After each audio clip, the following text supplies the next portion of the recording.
근데 네, 말씀하세요. 보통 때하고 다른가 봐요. 소리가 너무, 예, 소리가 안 들려요? 이렇게 해야 되나? 왜 예, 그 그렇습니까? 정도 해야지. 이게 보통 때하고 뭐가 사용국이 틀린가요? 아니요, 별로 달라진 거 없는데. 그치? 예, 예. 이 기계가 내 맘 같지가 않아요.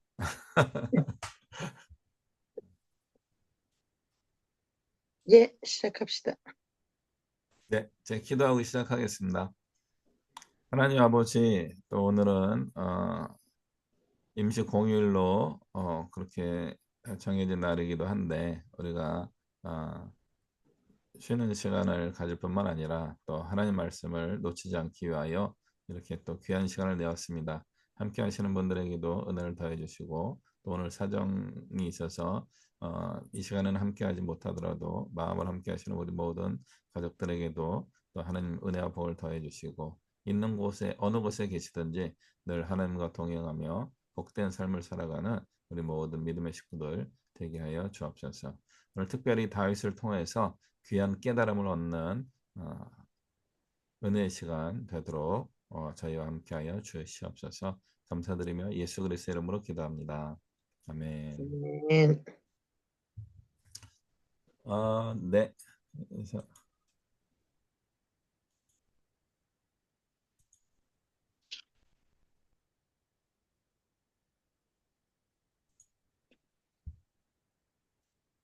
오늘은 이제 다윗 왕에 관해서 함께 나누도록 하겠습니다.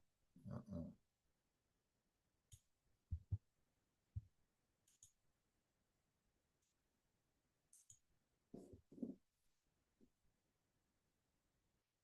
사무엘기하 1장부터 24장까지의 이제 전체 영역이고요. 어,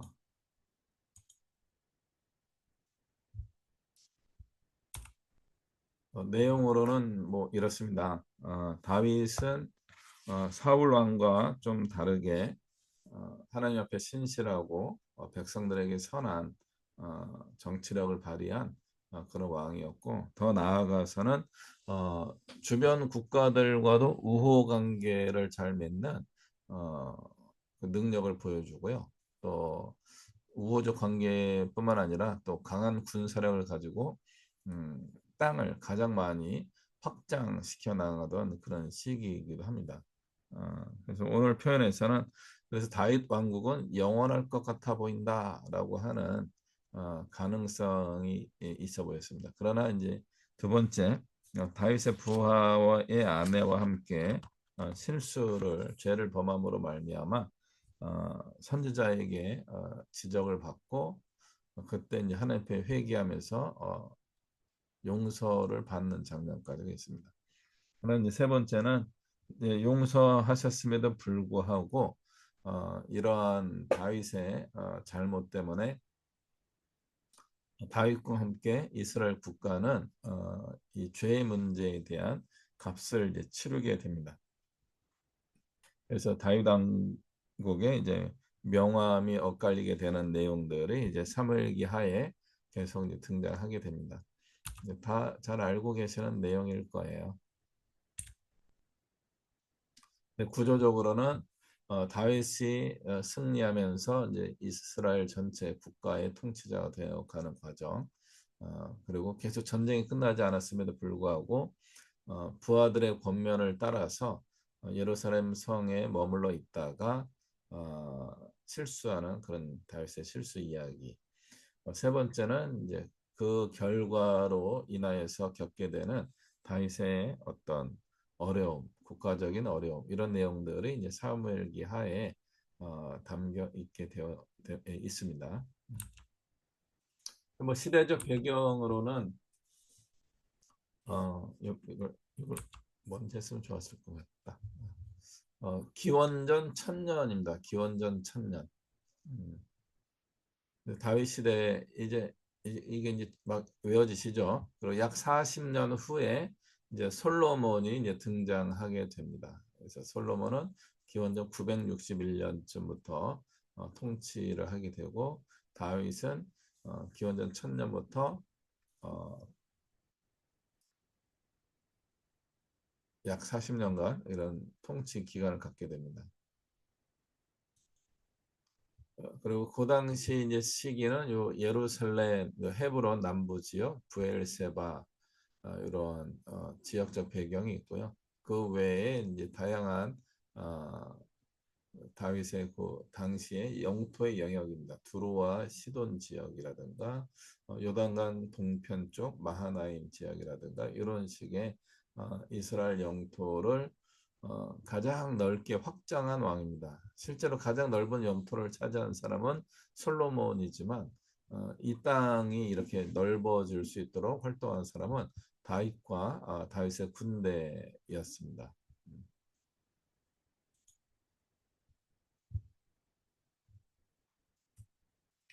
그래서 이 다윗이 이제 남쪽 헤브론이라고 하는 지역에서 주로 처음엔 요 지역의 통치자였습니다. 헤브론 지역의 통치자였는데 북왕국은 이제 사울의 아들이 지배하고 있었고 남부 지역에서만 다윗이 통치자의 왕이 되었는데 이제 통일 국가의 왕을 이제 이루게 됩니다. 그래서 사울이 죽은 후에 북왕국 장로들의 요청을 받아서 여부스족이 가지고 있었던 예루살렘 성을 점령하게 됩니다. 그래서 남북 통일 왕국을 이루고 나서 33년간 이제 통치를 하게 이제 됩니다. 통일 왕국을 이룬 후에도 다윗은 이제 멈추지 않고 계속 영토 확장을 위한 전쟁을 이제 이어가게 되고 어, 결과적으로는 12지파의 민족 통일을 이루게 되고 가장 넓은 땅을 준비하게 되고 그리고 이제 국가의 평화를 가져오게 됩니다. 그래서 이제 아브라함에게 약속하셨던 이제 세 가지 복이 다윗 시대에 완성되었다라고 이야기할 수 있습니다. 그래서 세 가지 민족, 그래서 12지파가 이제 드디어 다시 통일되는 겁니다. 그래서 다윗을 중심으로 한 왕조를 따라서 통일을 하게 되고 그 다음에 이제 가나안 땅을 가장 넓게 확장하고 그 영토의 영역을 완성하게 됩니다. 그리고 이제 복이라고 할 수 있는 평화를 이루게 이제 됩니다. 그래서 이제 이렇게 이스라엘의 전성기를 만들어내게 되고 어, 이렇게 요거만 보면은 하나님이 이제 다윗을 무조건 도와주셔가지고 하나님이 하셨다. 이것은 이제 이스라엘 사람들의 신앙 고백입니다. 그런데 이제 성경학자들이나 역사학자들이 이제 이 부분을 이제 살펴보게 되면은 주변의 왕정 국가들이 혼란한 시기였다는 거죠. 음. 그리고 이제 쇠퇴를 하고 있어가지고 자기들이 이제 문제가 많아가지고 국가를 이스라엘 땅과 같은 지역을 이제 정복하려고 하는 정복 전쟁이 잘 일어나지 않는 겁니다. 그리고 모압과 암몬 뭐 이런 나라들이 국가로 발전하지 못하고 쇠퇴하면서 오히려 다윗이 이 주변 지역을 정복하여서 조공을 받는 강력한 국가가 이제 다윗 시대에 이루어지게 됩니다. 굉장히 멋있는 일이 일어나게 된 거고요. 다윗 이어서 이제 솔로몬 시대에 가장 강력한 최고의 중동 지역 국가를 이제 완성하게 됩니다. 현대에도 지금 중동 지역에 문제가 많이 있죠. 그래서 이제 팔레스타인의 어떤 해방 운동을 하는 그런 세력이 어, 이스라엘을 갑자기 공격해가지고 이제 지금 중동 전쟁이 이제 시작되었습니다. 그래서 이제 이 전쟁이 이제 그 주변 국가까지도 이제 확장되고 있죠. 레바논을 이어서 이란까지 전쟁에 이제 이 소용돌이 지금 현대적으로도 휩싸이게 되는 그런 상황이 좀 전개될까 봐 좀그 국제적으로 이걸 이제 중재하고 있죠. 뉴스를 통해서 다 알고 계시겠지만 그래서 이제 레바논 지역은 성경에서도 레바논 지역이고 좀 더 넘어가게 되면은 이란 지역은 어디겠어요? 페르시아입니다. 그래서 이제 지금 우리 성경에 나온 번역으로는 바사라고 하죠. 바사.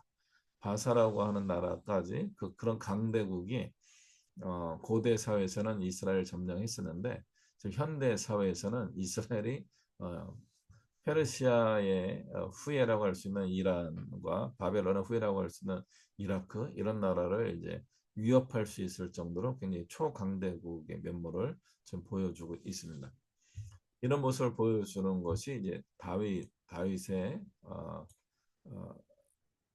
모습이었다고 봅니다. 그 다윗 왕국을 다시 회복하고 하는 것들 이런 것들의 꿈을 갖게 되는 것이 시오니즘이라고 하는데 이게 이제 1945년쯤에도 일어났던 근현대사의 어떤 모습이기도 합니다. 그래서 이 다윗이 굉장히 그 모델이 됩니다. 현대의 이제 헤브론 지역인 것 같습니다. 옛날 모습을 많이 가지고 있네요. 그런데 조금 더 이제 말씀 해석으로 진행해 보도록 하겠습니다. 우리 페이지 121쪽입니다. 그래서 드디어 왕이 됩니다. 그 헤브론에서 선지자 사무엘로부터 기름을 받고 남쪽 지역 헤브론 지역 이게 왕이 됩니다. 그래서 사울 왕의 질투심으로 인하여서 어, 계속 추격하며 괴롭힘을 당했죠. 어,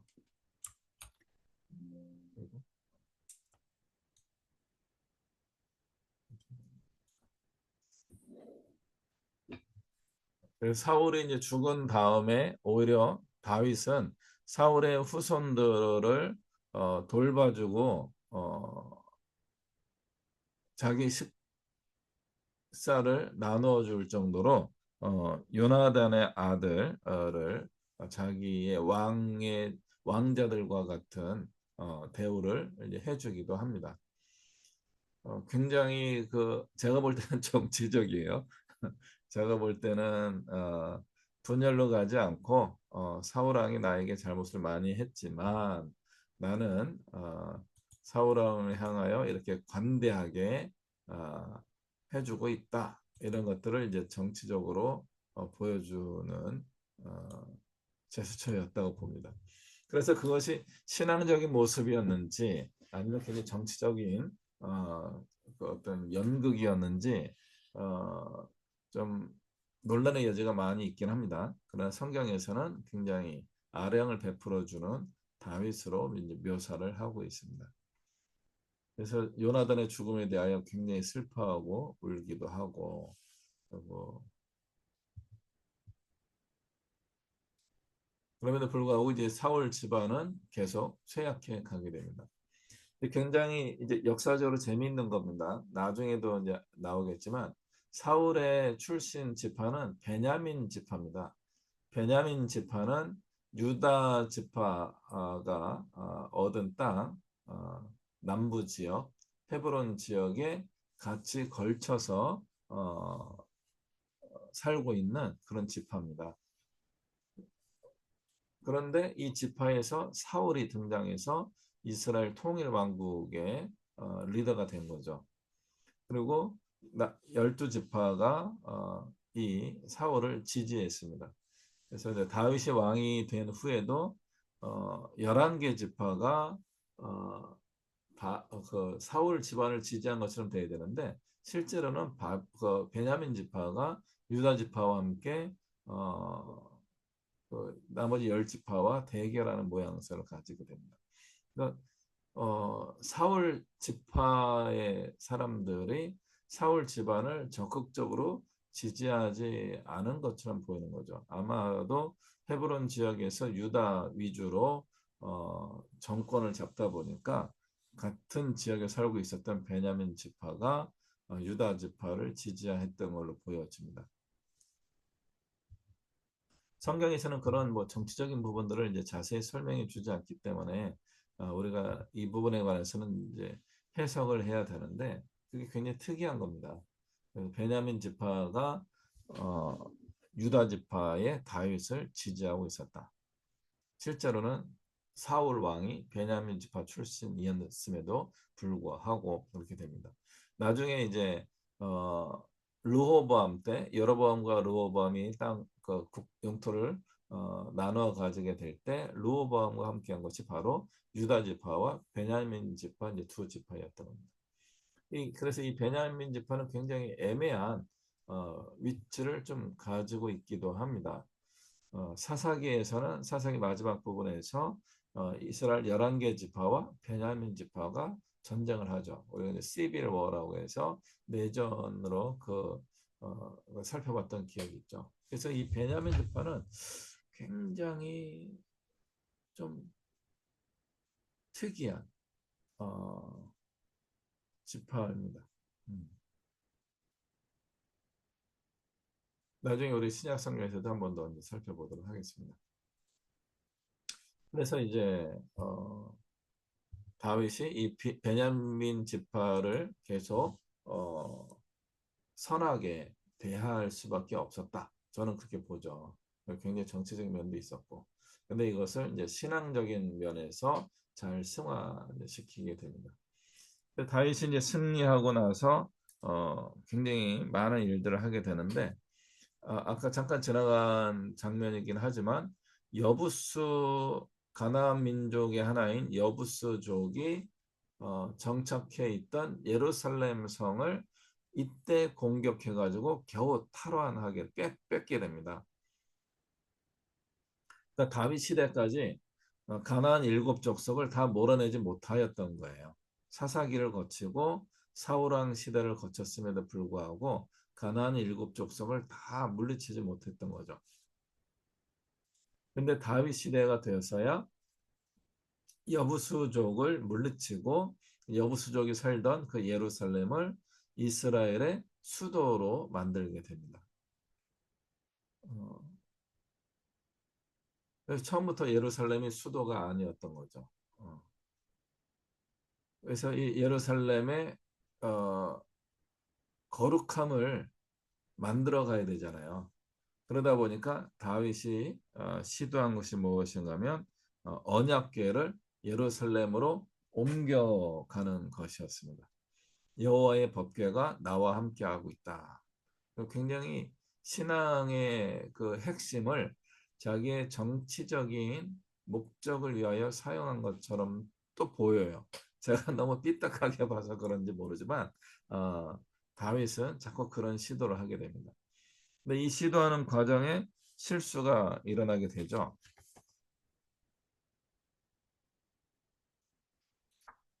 어, 법궤를 수레에 싣고 옮기다가 이 수레 그 길이 예루살렘이 언덕이잖아요. 그 산성이기 때문에 경사로인 겁니다. 그리고 옛날 일이었기 때문에 길이 아주 매끄럽지 않은 거죠. 우리처럼 이제 아스팔트라든가 보도블록을 깔아가지고 매끈하게 만들어진 도로가 아니라 그냥 흙길이었죠. 흙길에 비가 오면은 뭐 비도 많이 안 왔겠지만 뭐 비가 오거나 하면은 흙이 쓸려가면서 돌들이 울퉁불퉁 나올 수 있었던 그런 옛날 도로입니다. 그런 도로에 마차를 가지고 어, 급하니까 마음이 급하니까 막 속도 있게 간 거죠. 그러니까 우당탕탕하면서 아주 빠르진 않더라도 이게 길에서 이 수레가 옛날 수레가 그렇게 또 정교하진 않은 거죠. 기원전 1000년 전입니다. 기원전 1000년의 도로와 우마차의 실력입니다. 별로 안 좋았어요. 바퀴가 현대 바퀴 같은 게 아니죠. 나무 바퀴였던 거죠. 그러니까 뭐 삐그덕삐그덕 하면서 수레에 싣고 올라가는데 아마 돌 같은데 걸려가지고 이 수레가 갸우뚱한 거죠. 기우뚱하는 것을 이제 우사라고 하는 사람이 이걸 떨어지지 않도록 좋은 뜻이에요. 이러면 안 되겠네 하고 막은 거죠. 그러다가 이제 하나님으로부터 벼락 맞아 죽게 됩니다. 그러니까 다윗이 굉장히 놀랍니다. 야, 이 하나님의 법궤를 나의 정치적인 의도로 사용하는 것 옳지 않구나 하면서 3개월간 이것을 이제 누구죠? 갑자기 생각이 안 나네. 어, 네, 거기에다가 두게 됩니다. 그리고 나중에 다른 사람들의 이제 조언을 듣고 제사장들의 조언을 들었을 거예요. 그 성경 말씀 모세 오경을 보면서 이 법궤 운반법을 살펴본 거죠. 그래서 이 법궤는 레위 지파와 제사장들이 메고 가야 되는구나. 그걸 아는 겁니다. 그래서 빠르게 속도전으로 할 것이 아니라 힘들고 불편하더라도 사람의 힘을 사용하여서 걸어서 이 법궤를 옮겨야 되겠다. 거룩한 분들이 이 법궤를 인도에서 예루살렘 성으로 가져와야 되겠다 하면서 절차와 방법을 터득하게 됩니다. 그래서 언약궤를 이제 결국 예루살렘으로 옮기게 됩니다. 그 이후에도 이제 다윗은 이제 전쟁을 할 때마다 이제 큰 승리를 계속 거두죠. 사울왕도 계속 승리를 거뒀습니다. 전쟁에 승리를 거두는 과정에서 사울이 교만해졌던 거죠. 그런데 다윗은 이 교만함을 극복합니다. 훨씬 더 많은 전쟁을 하게 되는 거죠. 최선을 다하여 전쟁을 하여서 이스라엘의 영토를 계속 확장해 나가게 됩니다. 다윗의 부정적인 면을 제가 계속 부각시키려고 하지만 그럼에도 불구하고 다윗에게는 굉장히 장점들이 많이 있습니다. 그래서 사무엘기 하를 다윗의 전쟁사라고도 부른대요. 이 책에서 처음 봤습니다. 이 책을 두 번째 하고 있는데 처음 봤어요. 그 당시에 이제 여호와의 전쟁기 뭐라고 하는 뭐 책도 있었고 다양한 책들의 이야기가 있더라 하면서 이 사무엘기에 이제 중간중간 그런 이제 스토리가 이제 들어가게 됩니다. 자, 여기서 질문. 저 무슨 질문 할까요?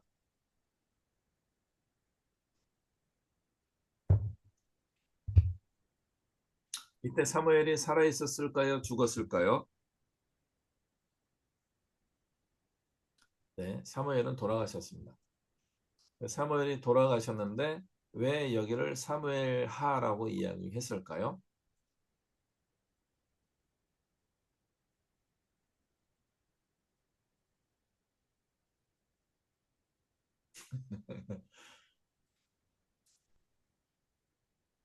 드디어 여러분의 그 이제 모습이 어, 대학생들의 모습으로 바뀌고 있습니다. 화면 끄고 앉아 계시는 거.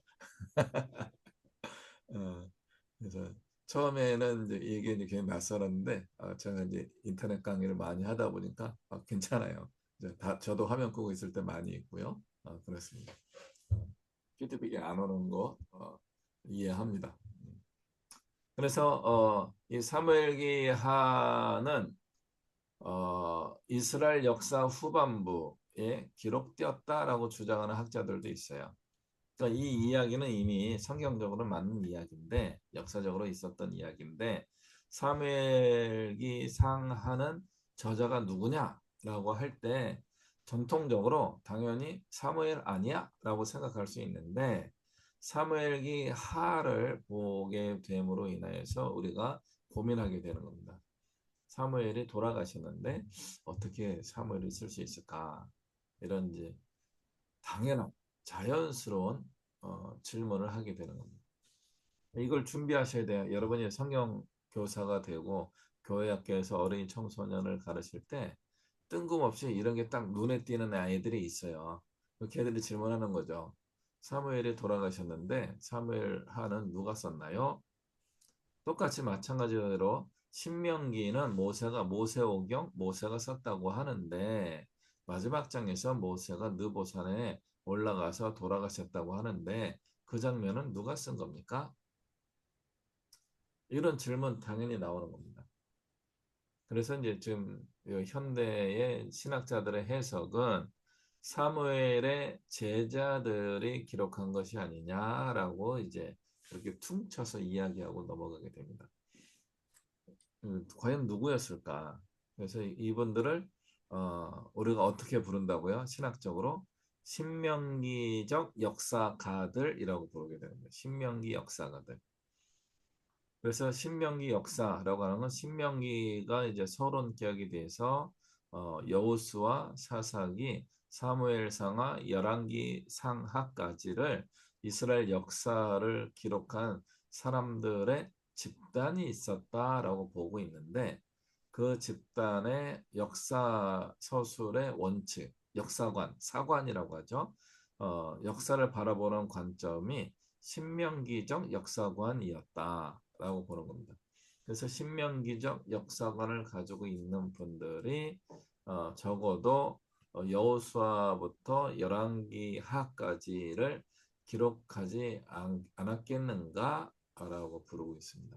그리고 그런 힌트들이 무엇인가 하면은 다양한 자료들을 참조하여서 이 당시 시대를 역사적으로 재구성했다라고 하는 것이 성경 안에 열왕기 상하 안에 사무엘기 상하 안에 들어 있습니다.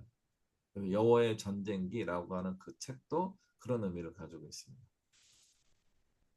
그래서 이스라엘 역사가 사무엘 상하, 열왕기 상하에서 처음 기록된 게 아니고 이런 기록들이 훨씬 더 많이 있었는데 어떤 특정한 시대쯤에 이것을 기록하였다라고 보는 거죠. 그 특정한 시점이 언제겠어요?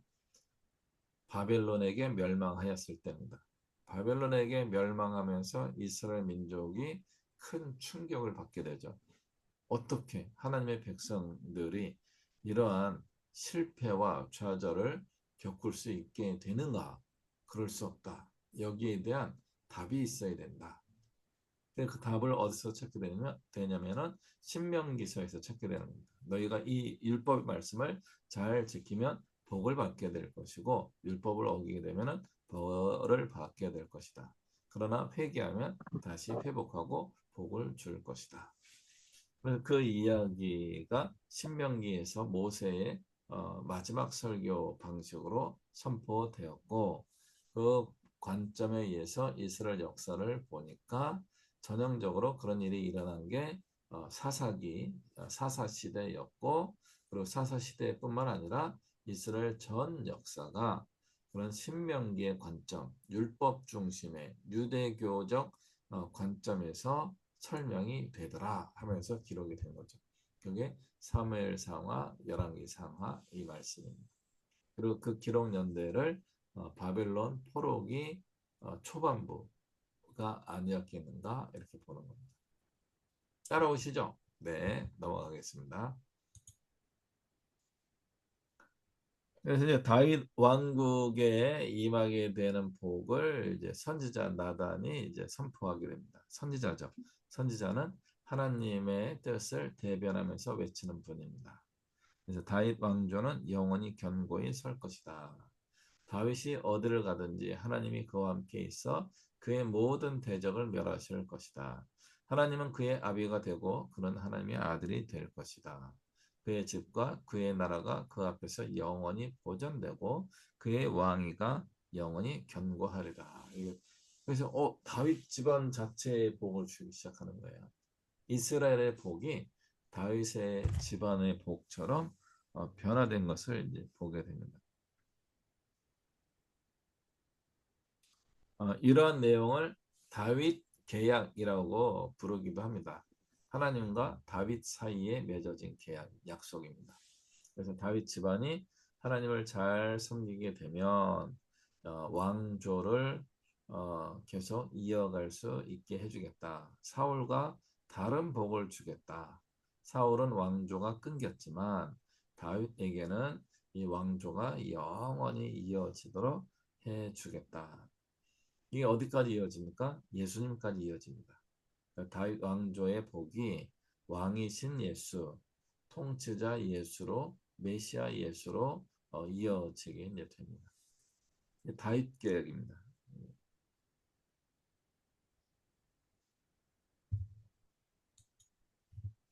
그러자 이제 다윗이 고백합니다.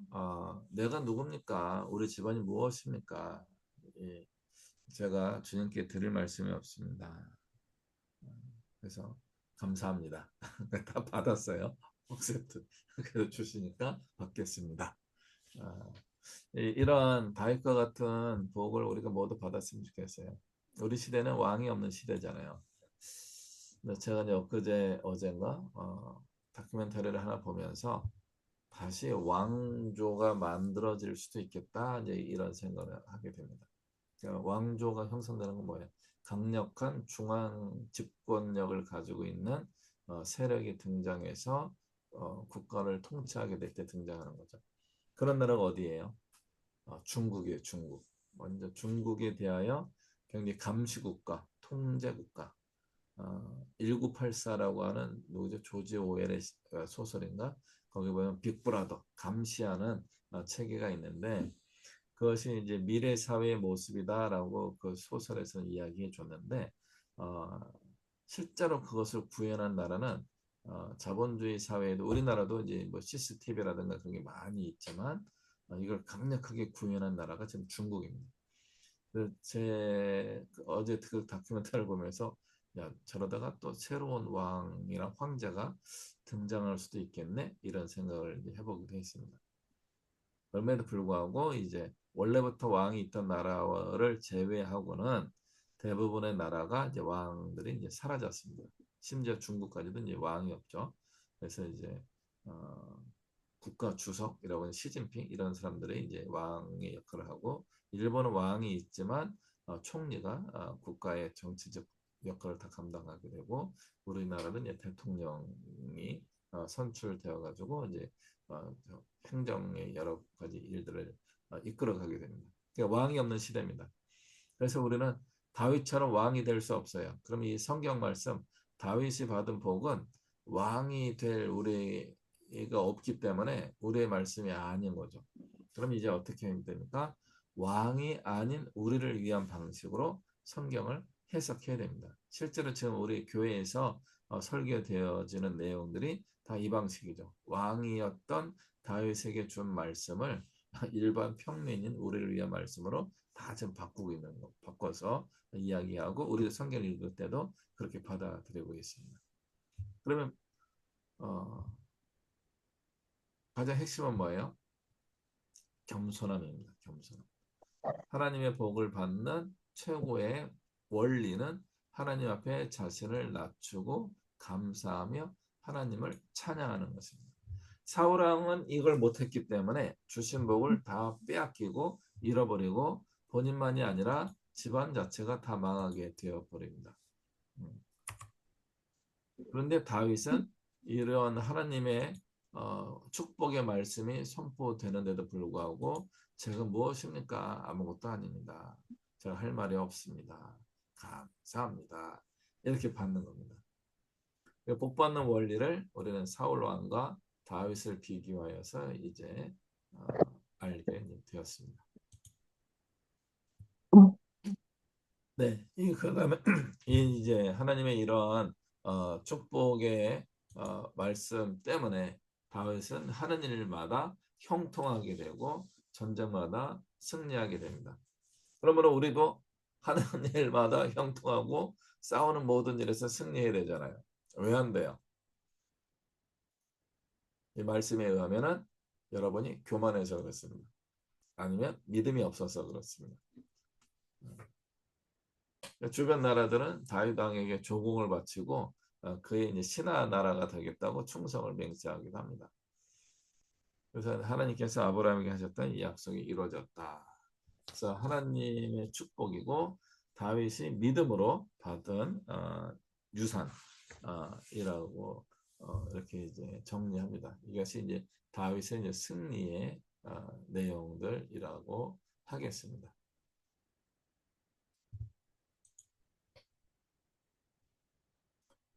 기억나. 이스보셋. 사울의 이제 자녀들 중에 마지막 북왕국의 이제 통치자죠. 다윗의 승리했대요. 야, 우리는 이제 다비드 상이라고 배웠던 거죠. 다비드가 다윗입니다. 히브리어로 옮기게 되면 한국말로 다위드라고 옮길 수도 있고 이게 다위드가 영어로 옮겨질 때 데이빗이 되고요. 데이빗을 다시 한국말로 옮기게 되면 다비드 이렇게 됩니다. 같은 이름을 우리는 이렇게 다르게 이제 부르게 됩니다. 예루살렘에 이제 다윗의 탑 이렇게 있고요. 이건 이제 소년 다윗, 막대기를 들고 이제 골리앗을 잡으러 가는 소년의 모습. 이런 다비드 상들이 이제 굉장히 많이 있습니다.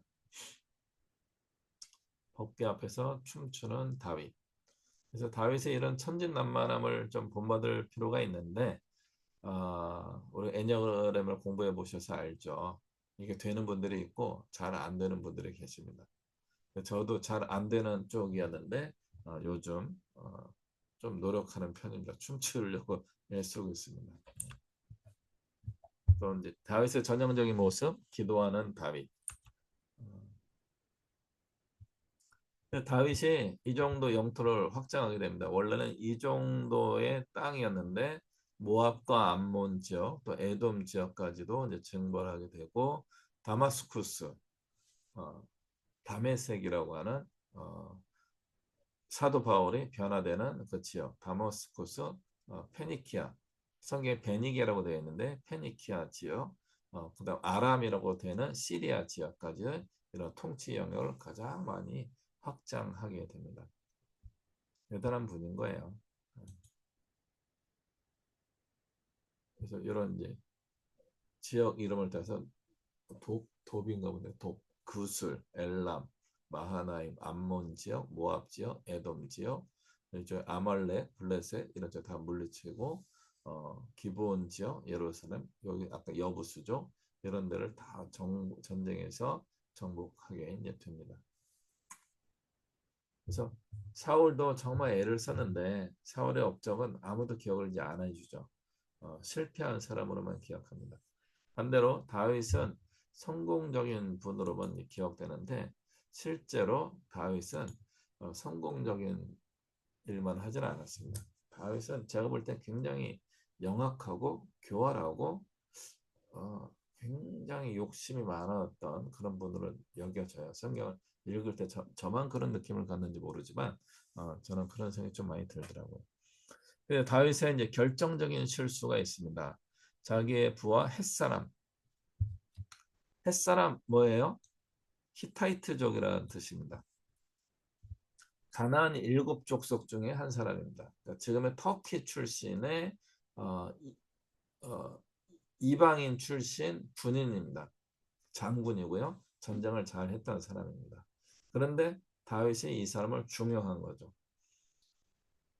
이거 다양한 해석을 하게 만드는 겁니다. 가나안 일곱 족속을 몰아내야 되는데 일곱 족속을 몰아내는 것이 아니라 이스라엘이 흡수했다라고 이야기했습니다. 그래서 이 일곱 족속의 그 이름은 다 사라지게 되죠. 그렇지만 이제 흔적이 남아 있었던 것이 이 우리아입니다. 우리아. 햇사람 우리아. 햇족속입니다. 그래서 이 사람 외국인 용도인 거죠. 이런 비슷한 느낌을 주는 셰익스피어의 3대 비극이에요. 4대 비극이에요. 거기에 오델로라고 하는 소설이 있습니다. 오델로가 흑인 장군이에요. 어떤 상상의 나라인가요? 거기에 이제 흑인 장군이었는데 뭐 이렇다 저렇다 뭐 그런 이제 소설을 쓰게 되죠. 노래극으로도 만들어졌을 것 같고 고대 사회에서는 이러한 이제 타 민족 출신의 용병들이 있었습니다. 용병들이 잘 싸우면서 승진하게 되면은 장군까지 도달할 수 있었습니다. 그래서 이 햇사람 우리아가 이 수준에 도달했던 사람입니다. 그런데 이제 이 사람의 아내와 성적인 잘못을 이제 범하게 되는 거죠. 성경 말씀이 이것을 기록해주고 있습니다. 그 당시 주변 국가의 왕들에게는 이게 문제가 되지 않았을 수도 있다라고 합니다. 그것도 더 살펴봐야 되는데 뭐 그렇다 치고 네. 근데 이스라엘 왕은 달랐습니다. 이스라엘은 인간 왕이 모든 전권을 가지고 있는 것이 아니라 하나님이 다스리시는 나라고 왕은 그 하나님의 역할을 대행하는 그런 존재였기 때문에 그렇게 하면 안 됐던 거죠. 다윗의 이 범죄는 하나님의 사람, 하나님의 백성을 건드린 것이 되는 겁니다. 그래서 이제 이 문제를 어, 수습했어야 되는데 어, 그 바세바가 우리아의 아내가 임신을 하게 됩니다. 임신하게 되면은 얼마나 걸리는 거예요? 이걸 알게 되는 과정은요. 최소한 2, 3개월 걸리지 않나요? 임신한 거 어떻게 알아요? 지금처럼 진단 키트가 없던 시절이니까 적어도 한 2, 3개월 지나서 대표적인 드라마의 대표적인 게 뭐예요? 여성들이 입덧을 하는 거죠. 입덧을 하면서 자기가 임신했다 하는 것을 알게 되죠. 아마 바세바가 아이를 낳아본 여성일 가능성이 있습니다. 그래서 임신의 상태를 알았을 수도 있어요. 그래서 내 몸 좀 이상해졌구나. 이게 임신의 어떤 특징일 수 있겠다라고 하면서 다윗에게 이것을 알리게 됩니다. 그러니까 이제 문제가 됐죠. 남편이 없는데 아내가 혼자 아이를 낳았다 하는 것은 뻔한 거죠. 그래서 다윗이 이 문제를 감추기 위하여 굉장히 교활한 방법을 제가 계속 이야기죠. 교활한 방법을 사용합니다. 우리아로 하여금 잠깐 보고를 하라고 데리고 옵니다. 그래서 왕에게 보고한 다음에 야 이제 집에 가서 좀 쉬었다 와 하는 거죠. 이렇게 봤는데 예루살렘 성 안에 병사들하고 같이 머물러서 있는 거예요. 그래서 야, 너 집에 그랬더니 왜 안 갔어? 그랬더니 전쟁에 군인이 어떻게 어, 집에 갈 수 있겠습니까? 저는 집에 안 가겠습니다. 멋지잖아요. 굉장히 충성스러운 용맹한 장군입니다.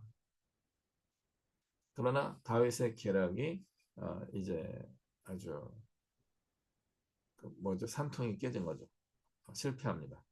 그러자 다윗이 군대 장관 요압에게 편지를 보냅니다. 명령을 내는 거죠. 우리아를 최일선에 배치하고 싸움이 아주 극심해졌을 때 너희들이 뒤로 후퇴해라. 요압이 알아들었어요. 야, 우리 다윗 왕이 우리아의 집안과 뭔가 문제가 있구나. 그래서 물어보지도 않고 다윗이 시키는 대로 그대로 합니다. 그래서 요압이 나중에 뭐 이러쿵저러쿵 하면서 다윗에 대하여 신앙적인 권면을 하기도 하지만 요압도 굉장히 교활한 사람입니다. 요압은 군대 장관 요압은 누구냐면요 누나의 아들이에요. 그러니까 큰 누나의 아들이겠죠. 그래서 누나의 아들이니까 의미상으로는 다윗의 조카입니다. 그런데 이제 다윗이랑 연배가 비슷하던가 아니면 다윗보다 좀 나이가 많았을 수도 있습니다. 옛날에 나이 차이가 많이 나니까 이런 이제 어떤 형 동생 관계에서 조카와 모습이 이렇게 형성될 수 있습니다. 저의 어, 막내 외삼촌인데 저희 어머니의 막내 동생이죠. 그 외삼촌하고 저하고 나이가 10살 이내예요. 한 6, 7살 차이 나나 그러죠. 사회에서 만나면 뭐예요? 형이죠. 형. 형 이렇게 불렀어야 되는데 삼촌이라 불러야 되는 거예요.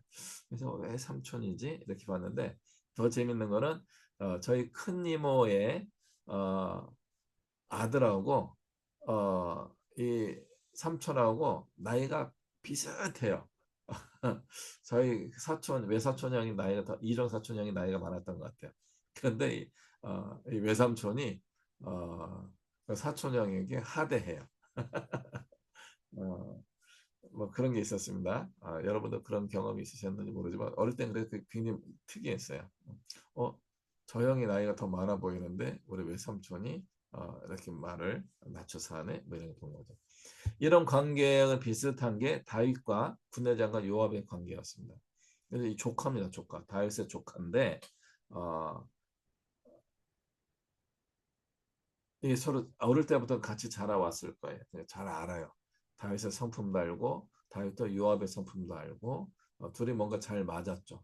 잘 맞았으니까 군대 장관까지 시켜준 겁니다. 그래서 우리아를 죽음으로 몰아넣게 됩니다. 간접 살인입니다. 이때 이제 선지자 나단이 와서 예화를 드리죠. 어떤 부자가 있었는데 친구가 와서 식사 대접을 해야 되는데 자기 양을 잡아서 이렇게 식사 대접해야 되는데 그게 안 되니까 옆집에 양 한 마리 키우고 있는 가난한 사람의 그 양을 빼앗아다가 그 친구의 식사 대접을 했다. 이거 참 내가 민망해가지고 왕에게 이 문제를 어떻게 해야 될지 묻습니다. 그랬더니 이제 다윗이 막 핏대를 세운 거죠. 야, 이스라엘에 그런 나쁜 놈이 있다고 당장 잡아다가 뭐 이렇게 해라 뭐 하니까 나단이 이제 목숨을 걸고 선포합니다. 그게 바로 왕입니다. 우리아의 의로운 우리아의 아내를 당신이 빼앗았습니다. 그러자 다윗이 하나님 앞에 무릎 꿇고 회개합니다.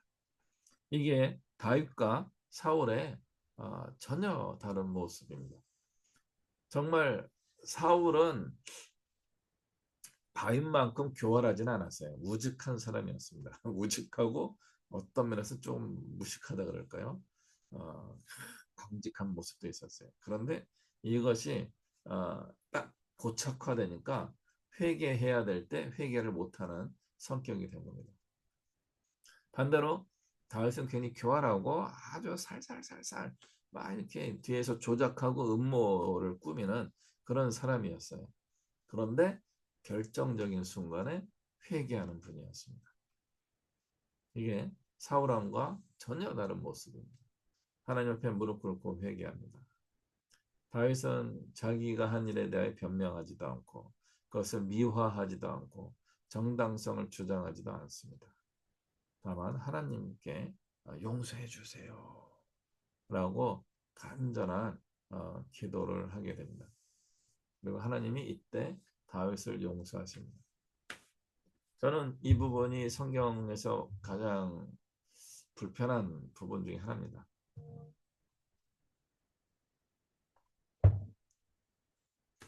다윗은 용서함 받을 만해요. 회개했으니까. 근데 누구예요? 밧세바와 다윗 사이에서 처음 태어난 그 아들, 그 아이가 죽습니다. 다윗이 이 아이를 살려달라고 성전에 들어가서 금식하면서 정말 이제 눈물로 기도합니다. 그 굉장한 모습을 보여줘요. 그런데 이제 아이가 죽었다 그런 것을 이제 신하들에게 알게 됩니다. 그러자 다윗이 툴툴 털고 일어나서 목욕하고 옷을 갈아입고 밥 먹으러 갑니다. 신하들이 놀라죠. 어떻게 저럴 수가 있을까? 그러자 다윗이 놀라운 고백을 하게 됩니다. 하나님이 하신 것을 내가 어찌 이러쿵저러쿵 하겠는가? 저는 그게 한편으로 굉장히 놀라운 다윗의 신앙 고백이라고 봅니다. 아이가 죽기 전에는 살려주세요 기도한 거죠. 근데 아이가 죽은 후에는 어, 안 됐구나. 나의 기도가 이루어지지 않았구나. 인정하고 일상으로 돌아갑니다. 제가 이제 불편한 거는 그 아이가 왜 죽었을까? 어, 다윗이 잘못한 거잖아요. 다윗에게 그 죄를 물었어야죠. 근데 하나님이 다윗은 살려주시고 그냥 억울한 아이, 엄마 아빠가 잘못해서 태어난 아이가 죽음으로 값을 치르게 됩니다. 이게 이제 굉장히 이제 신앙적으로도 우리 인생에서도 굉장히 모순적인 하나님을 발견하는 순간입니다. 하나님이 이렇게 잔인하신 분인가? 하나님이 이렇게 아, 무서운 분인가? 이런 생각을 하게 됩니다. 그럼에도 불구하고 우리는 아이에게 집중하는 성경을 보는 것이 아니라 다윗에게 집중하는 성경을 보고 있습니다. 그래서 이것에 빠져가지고 아이에 집중하는 저의 모습을 경험하시더라도 다시 다윗에게 집중하고 그 다윗과 함께 하시는 하나님께 집중해야 되는 겁니다. 다윗의 모습은 뭐예요? 하나님의 권위에 전적으로 순종하는 겁니다. 내가 원하는 것을 이루어 주십시오 하는 신앙을 하는 것이 아니라 하나님이 하시는 일에 내가 무조건 순종하겠습니다. 우리의 실수를 발견하고 그것을 회개하고 하나님의 뜻을 따라 살기로 다시 한번 마음을 결심할 때 사울과 다른 인생을 살게 되는 다윗을 보게 되는 겁니다. 우리도 그렇게 살아야 되는 거죠. 그게 신앙의 모범인 거죠. 그래서 우리는 이 부분을 한번 더 깊이 생각해 보시면 좋겠습니다. 따질 게 굉장히 많아요. 바세바가 목욕을 했다는 장면을 가지고 많은 해석을 합니다. 상상력을 발휘하는 거죠. 다윗에게 일부러 보여준 게 아니냐. 그랬을 수도 있어요. 또 그 바세바를 굉장히 나쁘게 여기죠. 근데 나중에 어떤 일이 발생합니까? 이 다시 한번 다윗과 바세바의 아들이 이스라엘의 왕으로 선출됩니다. 그게 누구예요? 솔로몬입니다. 그죠? 굉장히 아이러니해요. 어, 다윗의 아들을 첫 번째 바세바와의 사이에서 낳은 첫 번째 아들은 죽음으로써 끝났는데 두 번째 태어난 아이 솔로몬은 이스라엘의 왕으로 해줍니다. 왜요? 다윗이 회개하였기 때문에. 그리고 성경에는 나와 있지 않지만 바세바도 회개했다라고 이야기했습니다. 그리고 놀라운 건요. 나중에 그 솔로몬을 지지하는 사람이 누구예요? 나단 선지자예요. 아주 아이러니하지 않으세요? 어, 다윗에게 죄를 지적하여서 이후 다윗에게 미움을 받을 뻔했던 나단이 이 다윗과 바세바 사이에서 태어난 솔로몬을 왕으로 지지하는 선지자가 됩니다. 위로 올라가면 어떻게 돼요? 사울 왕에게 잘못했다고 이야기한 사무엘을 어, 사울이 계속 조종합니다. 협박하고 위협합니다. 그래서 다시는 사무엘이 사울을 마주치지 않으려고 도망다닙니다. 아주 어, 아무것도 안 해줘요. 그래서 사무엘의 지지를 받지 못한 사울과 요나단과 이스보셋은 이스라엘의 왕이 되지 못합니다. 그런데 나단은 솔로몬을 지지해줘서 이스라엘의 왕이 되게 만들어줍니다.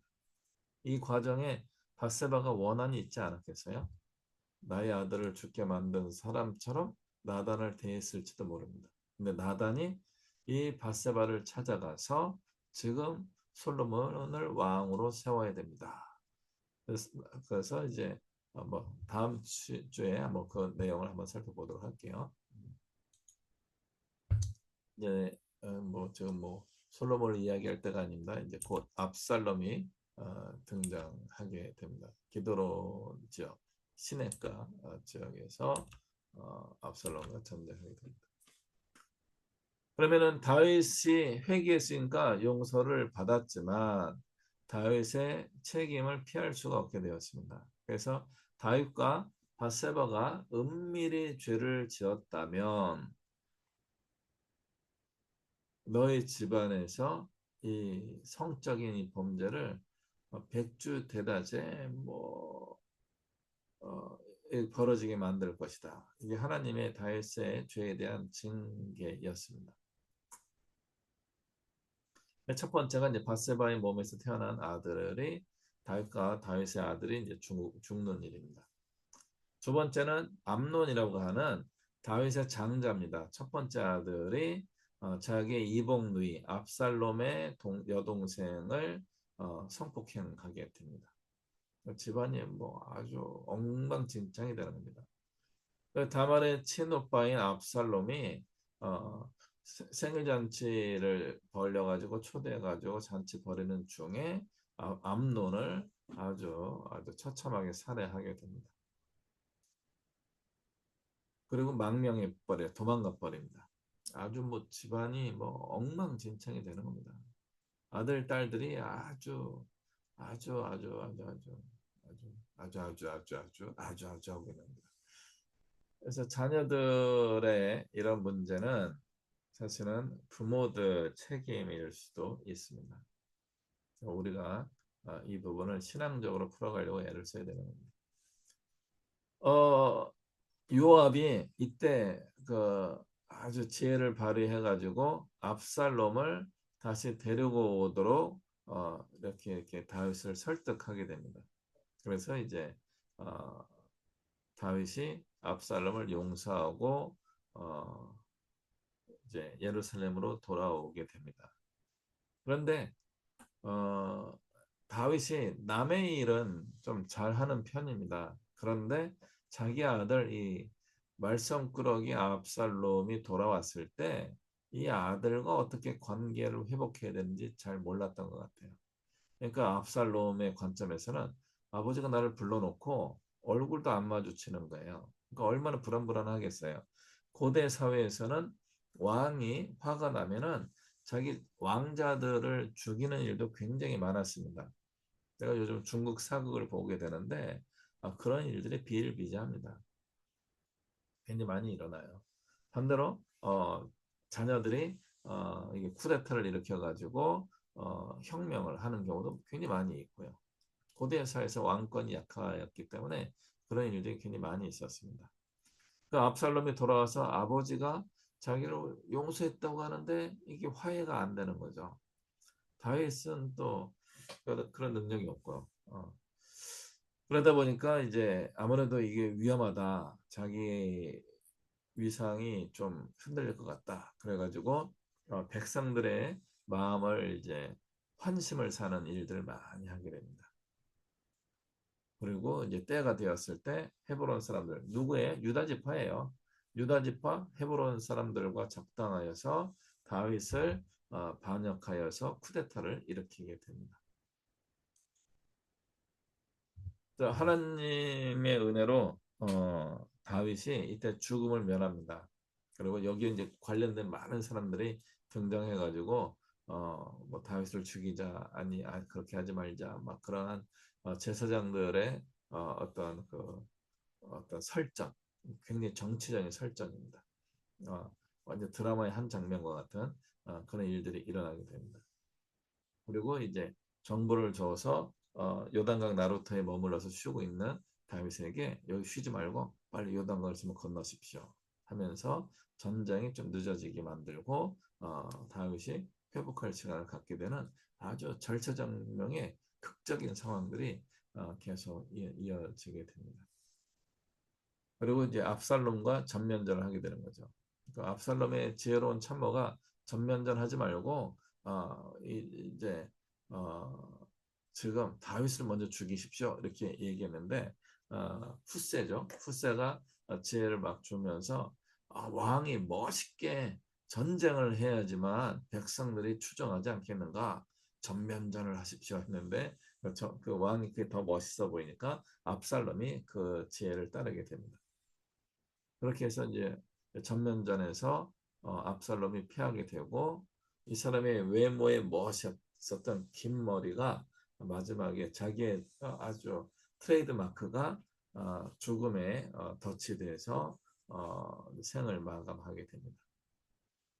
이때 다윗이 이 죽은 아들을 위하여 애국하는 장면도 나오게 되고 그런 애국하는 장면에서 요압이 조카 요압이 막 야, 왕이시여 반역한 자를 위하여 그렇게 울게 되면은 반역을 위하여 목숨을 건 우리는 우리가 반역자가 된 거 아닙니까? 이러면 안 됩니다. 하면서 다윗을 협박해가지고 울음을 멈추게 만듭니다. 이것들은 이제 다윗의 마음에 차곡차곡 쌓이게 됩니다. 그래서 요압으로 하여금 편하게 죽지 못하도록 죽여라 하는 유언을 나중에 솔로몬에게 이제 내려주게 됩니다.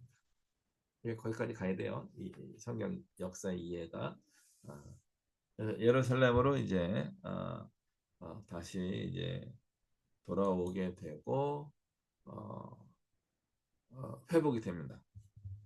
그러면은 정신을 차려야 되잖아요. 다윗이 정신을 못 차립니다. 9개월, 약 10개월 동안 이스라엘에 있는 인구 조사를 하게 됩니다. 인구 조사는요, 성경에도 몇 번 나오잖아요. 민수기 인구 조사예요. 여호수아에도 인구 조사 장면이 나옵니다. 이 인구 조사하는 것 자체가 나쁜 게 아니에요. 그래서 성경을 해석하시는 분들이 종종 인구 조사가 잘못됐다, 뭐 이렇게 이야기하는데 인구 조사 자체가 잘못된 게 아닙니다. 인구 조사의 배경, 이게 잘못된 겁니다. 80만 명의 군인을 만들려고 한 거죠. 또 뭐예요? 세금이에요. 인구 조사를 했고 세금을 많이 거두려고 하는 거고, 그다음에 국가의 토지라든가 이러한 국가 상황을 해서 왕권을 강화하려고 한 겁니다. 고대 왕들이 하려고 했던 전형적인 일들을 다윗이 한 거예요. 이거는 어, 이 부분이 잘못된 겁니다.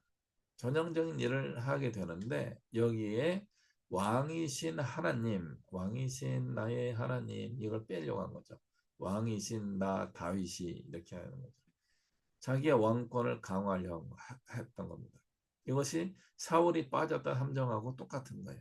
사울이 자기의 왕권을 강화하기 위하여 전쟁을 하고 병사들에게 무자비한 명령을 내리기도 하고 사무엘을 종교를 정치의 끈앞으로 만들려고 하는 그런 걸 자꾸 한 거죠. 다윗도 자기도 모르게 이걸 하고 싶어진 거고 실제로 했습니다. 여기에 이중적인 면모를 보이고 있는 요압이 반대하죠. 하나님께서 지금 인구보다 훨씬 더 많은 백성을 왕에게 허락하실 겁니다. 이런 죄를 짓지 마십시오. 이런 내용들이 다 무엇인가 하면요. 정치적인 발언입니다. 요압이 다윗을 탄핵할 수 있는 내용들을 만들어낸 거다라고 저는 해석을 합니다. 다윗이 하나님을 진심으로 섬기지 않고 자기 중심적으로 이런 걸 했다. 그러면서 어떻게 한 거예요? 요압이 레이지파와 뭐 이런 일부 인구 조사를 누락시키게 된 겁니다. 자기 세력을 만들려고 한 거다라고 볼 수 있습니다. 굉장히 정치적인 거예요. 그러니까 다윗도 정치적이고요. 요압도 정치적입니다. 이걸 다 신앙적인 이야기를 교묘하게 다 사용하면서 정치적인 면모를 축적하고 있었던 겁니다. 다윗도 그걸 알고 있었기 때문에 어, 추후 솔로몬에게 이 문제를 정치적으로 해결할 방법, 지혜를 주고 갑니다. 뭐 그거는 또 다음 주에 보도록 하겠고요. 그래서 조사한 인구를 어, 자기의 군인으로 삼으려고 하는 60만 명의 이스라엘 민족이 이제 80만 명으로 늘어났습니다. 아주 많이 늘어난 건 아니에요. 더 많이 늘어나야 되는 거죠. 그래서 요압의 이야기가 한편으로는 맞습니다. 더 인구가 많아져야 남자들이 더 많아져야 되는 거예요. 80만 명으로 뭐 하겠어요? 고대 사회에서 이 정도면 굉장히 큰 나라지만 지금 현대로 보면 80만 명은 어떻게 됩니까? 서울에 있는 구청 인구만도 못해요. 서울이 1000만 명이죠. 100만 명이라고 본다고 하더라도 구청 인구 정도 되려나 봅니다. 근데 이게 전국적인 인구인 거예요. 전국적인 인구가 이거밖에 안 되죠. 우리나라 일제시대 때 우리나라 해방 직후에 인구가 몇 명이었어요? 2천만 명에서 3천만 명이었어요. 3천만. 굉장히 많은 인구죠. 그것도 한 1000만 명은 돼야 되는데 이제 100만 명 되는 인구를 가지고 뭐 뭘 해보려고 한 거죠. 이게 국제사회에서는 아무것도 아닙니다. 이집트, 애굽이 침략해 오거나 아람이 흥왕해서 공격해 오거나 바벨론, 아시리아 또는 페르시아 이런 나라가 등장하게 되면요. 아무것도 아닙니다. 그리스가 등장하면요. 바로 끝나는 수준이 이만큼이에요. 이걸 다 군인으로 만들어서 강력한 국가가 만들어지겠어요? 불가능합니다. 그런데 이걸 해보고 싶은 거죠. 많은 사람들이 이 욕심 때문에 망하게 됩니다. 내가 있는 자원을 이렇게 하면 될 것 같은데 여기 된 거죠. 아무리 이렇게 해봤자 안 됩니다. 우리가 가정에 얼마 있어요? 1억 있어요? 유동 자금 한 1억 정도 있어요? 1억이면 뭐 될 것 같아요? 아무것도 아닙니다. 한 10억 있으면 될 것 같아요. 10억 있으면 될 것 같기도 해요. 그런데 큰 걸 하려도 10억이 의미가 있어요.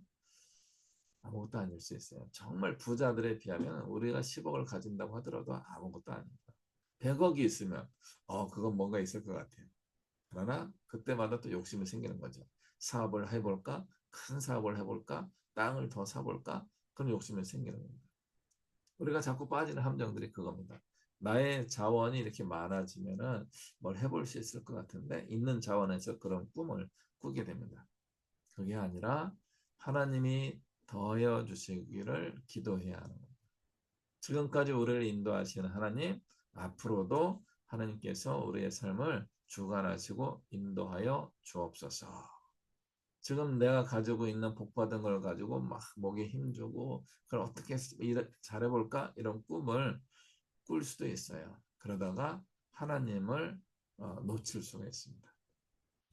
하나님의 그것에 대해 진노하시고 온 땅을 전염병을 치셔가지고 그때 사람이 7만 명이 죽습니다. 10분의 1이 죽어요.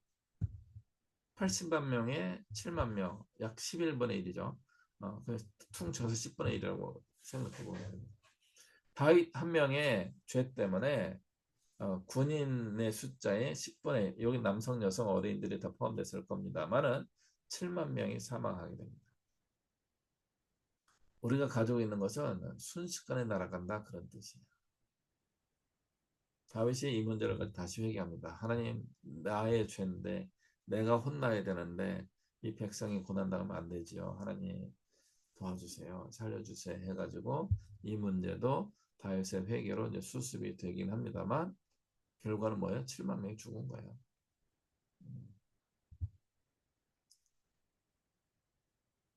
하나님 이렇게 너무 세신데 이런 거 하나님이 우리 인생에 이렇게 세게 나오지 않도록 우리가 다윗을 통해서 배워야 합니다. 옛날 예루살렘 뭐 성의 모습 사진이라고 합니다. 압살롬의 반역 그래서 어, 기도는 시내를 넘어가가지고 도망 다니랬던 그런 모습입니다. 노래하는 다윗. 그래서 현대 사회에도 우리 신앙에서도 이 다윗이 주는 이상적인 모습들이 굉장히 많이 있습니다. 그래서 우리도 앞으로도 계속 다윗을 좀 더 살펴보고 다윗을 통해서 좋은 믿음의 원리들을 우리 깨달으면 좋겠습니다. 자, 이제 성찰과 나눈 말씀 볼게요. 그래서 모든 권력은 하나님께로부터 온다. 이게 성경적인 겁니다. 그러나 사울은 하나님이 주신 그것을 자기 것으로 만들어서 시도했는데 이게 폭정이었던 거죠. 반면에 다윗도 사울처럼 폭정의 실마리들이 계속 있었음에도 불구하고 하나님의 임재하심과 징계를 경험하면서 선한 정치력을 발휘하려고 변화의 노력들이 계속 있었습니다. 그래서 우리는 지금까지도 다윗의 이름을 기억하게 됩니다. 다윗을 통해 배워야 될 게 바로 그거죠. 또 다른 건 뭐냐면 아까 얘기한 것처럼 회개하는 모습을 많이 보여준 거죠. 회개를 거부한 사울은 하나님으로부터 버림을 받았으나 회개하는 다윗은 하나님께 용서받고 인생의 축복도 받게 되고 그로 인하여서 국가도 튼튼해질 수 있었습니다. 그래서 우리 한 사람이 온전해짐으로 인하여서 우리의 범위는 가정이죠. 나 때문에 가정이 안전해지고 더 나아가면 나의 직장과 사회 활동에서 하나님 뜻을 이루어갈 수 있게 되고 또 나아가서 나 때문에 교회가 복을 받을 수 있게 하는 일 이런 일들을 이제 우리가 이루어갈 수 있게 됩니다. 그래서 회개는 굉장히 중요합니다. 회개. 그래서 이게 제가 이제 회개의 원리를 여러 가지에서 터득을 하지만 이 회개의 원리를 가르쳐 드린 게 있죠. 뭐예요? 애니어그램입니다. 애니어그램. 애니어그램을 통해서 내가 특별히 더 회개해야 할 것들을 발견하면 좋겠습니다.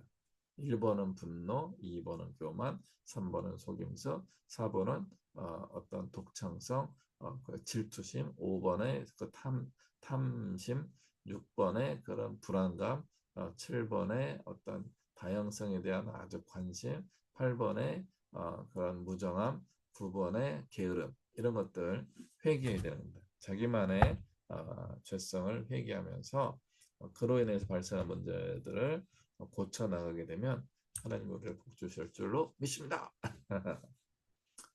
그럼에도 불구하고 우리가 한 모든 죄의 책임이 이어져 오는 것을 이제 또 볼 수도 있어야 된다. 물론 이건 구역적 사고입니다만은 신약에서도 이 원리가 크게 달라지지 않습니다. 그래서 구원을 얻는 회개는 우리가 받을 수 있지만 죄의 값을 치러야 되는 겁니다. 그래서 구원을 얻는 죄의 값은 뭐예요? 음, 예수님의 죽으심입니다. 피 흘림으로 죄의 값은 치러졌습니다. 우리가 하는 죄는 뭐예요? 천국을 가지 못하고 지옥에 갈까 말까 하는 그런 죄의 원인이 될 수 있지만 결정적인 원인은 아닌 겁니다. 그것은 잘 회개하기만 하면 우리의 발냄새와 같은 어, 우리의 특징적인 죄를 잘 회개하면 되는 겁니다. 그럼에도 불구하고 그것 때문에 문제가 발생했다면 감내해야 되는 겁니다. 다윗은 왕이었기 때문에 그 규모가 훨씬 컸죠. 자녀들 간에 살인들이 일어나게 되고 아들의 반란과 그 아들이 반란해 가지고 자기 후궁들을 다 손폭행합니다. 그리고 막 도망 다니게 되고요. 굉장히 고통스러운 일을 다윗이 겪게 됩니다. 그래서 그거는 다윗만이 아니라 다윗 집안과 이스라엘 전체까지도 파급됩니다. 그러니까 여러분이 하나님이 세워주시는 리더십만큼 내가 잘 되면은 그 리더십의 영역에게 복을 베풀 수 있을 뿐만 아니라 내가 리더로서 잘못을 범하게 되면은 나 때문에 나의 주변, 특히 연약한 사람들이 큰 고통을 겪을 수도 있다라는 것을 알고 하나님을 두려워하고 회개하고 우리의 실수를 더욱더 줄여나가려고 노력하는 우리 신앙생활의 모습을 이루어야 할 것입니다. 네, 이렇게 이제 오늘 우리가 이제 어, 다윗 이야기를 이제 살펴보았습니다. 사무엘기 하에 더 많은 내용들이 이제 들어있는데 그걸 이제 다 살펴보기는 어려워요. 그래서 이제 성경을 또 통독으로 좀 꾸준히 읽어가면서 또 다른 부분 제가 이제 오늘 말씀을 그 내용을 전달하면서 이제 중간중간 이제 이렇게 이제 끼워 넣은 이야기들이 있기는 하지만 그 외에도 더 많은 이야기들이 이제 사무엘 하에 이제 담겨 있습니다. 그런 내용들을 더 이제 살펴보시면서 또 하나님이 함께 하셨던 일들, 또 우리가 또 발견해야 될 신앙의 모습들을 깨달아 갔으면 좋겠습니다. 혹시 오늘 내용에 관하여서 궁금하신 것 질문하시거나 아니면 이런 것들 저 오늘 알게 됐네요 라고 하는 코멘트 깨달음 이야기해 주셔도 좋겠습니다.